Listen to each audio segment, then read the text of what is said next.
ഹേ സിനിമൽസ് ഇപ്പോൾ എല്ലാവർക്കും എൻ്റെ ചാനലിലേക്ക് സ്വാഗതം. നമ്മുടെ കാട്ടാളൻ എന്ന സിനിമയുടെ ഫസ്റ്റ് ലുക്ക് വന്നിട്ടുണ്ട്. ഞാൻ ഫസ്റ്റ് കണ്ടപ്പോൾ നമ്മുടെ മാർക്കോയിലെ ലുക്കാന്ന് വിചാരിച്ചു.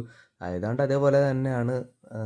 നമ്മുടെ സിഗരറ്റ് വലിക്കലും പിന്നെ കോട്ടൊക്കെ ഇട്ട് പിന്നെ ബ്ലഡും അങ്ങനെയൊക്കെ. എന്തായാലും നിങ്ങളുടെ അഭിപ്രായം ജസ്റ്റ് ഒന്ന് കമൻറ്റ് ചെയ്തിട്ട്. എനിക്ക് വലിയ രസമായിട്ട് ഇഷ്ടപ്പെട്ടില്ല. പൊതുവെ ഞാൻ കാട്ടാളെന്ന് കേട്ടപ്പോൾ ജസ്റ്റ് ഒരു ഭയങ്കര വൈൽഡ് ലുക്കൊക്കെ പ്രതീക്ഷിച്ചായിരുന്നു. ഇത് ഭയങ്കര ഒരു ഇൻ്റർനാഷണൽ ആയിപ്പോയി. എന്തായാലും കഥ എങ്ങനെയാണെന്ന് നമുക്കറിയില്ല. ഒരു കൊമ്പ് കച്ചവടം ഒക്കെയാണ് ഞാൻ പ്രതീക്ഷിക്കുന്നത്. അപ്പോൾ എന്തായാലും ഒരു കാട്ടാളൻ ലുക്കിലൊക്കെ ആയിരുന്നു ഞാൻ കൂടുതലും പ്രതീക്ഷിച്ചത്. എന്തായാലും നമുക്കറിയില്ല. മാർക്കോ സിമിലർ പോലെ അതുപോലെ തന്നെ ഉണ്ട്. എന്താണെന്ന് നമുക്ക് കണ്ടറിയാം. അപ്പോൾ നിങ്ങളുടെ അഭിപ്രായം ജസ്റ്റ് ഒന്ന് കമൻറ്റ് ചെയ്തേരെ. അപ്പോൾ ഇന്നലെ നമ്മുടെ നിവിൻപോളിയുടെ ബർത്ത്ഡേ ആയിരുന്നല്ലോ. അപ്പോൾ കുറേ പോസ്റ്ററൊക്കെ വന്നിട്ടുണ്ടായിരുന്നു. എൻ്റെ മുന്നത്തെ വീഡിയോയിൽ ഞാൻ ഇട്ടിട്ടുണ്ട്. അപ്പോൾ അതുകൂടാതെ ഒരു പോസ്റ്റർ കൂടെ വന്നിട്ടുണ്ട്. നമ്മുടെ ഹാപ്പി ബർത്ത്ഡേ പ്രമാണിച്ച് ബെൻസ് എന്ന സിനിമയുടെ അതിനായിട്ട് ഹാപ്പി ബർത്ത്ഡേ. അപ്പോൾ അത്യാവശ്യം ഇത് ഓൾറെഡി വന്നൊരു ലുക്കാണ്. അപ്പോൾ സർവ്വമായിട്ട് ടീസറും ഇറങ്ങിയിട്ടുണ്ടായിരുന്നു. അതും അത്യാവശ്യം കുഴപ്പമില്ലായിരുന്നു. അപ്പോൾ ഇതുപോലത്തെ ഒട്ടിട്ട് വാർത്തകളും റിവ്യൂസൊക്കെ അറിയാൻ വേണ്ടി ചാനൽ സബ്സ്ക്രൈബ് ചെയ്യുക, കൂടെ സപ്പോർട്ട് ചെയ്യുക.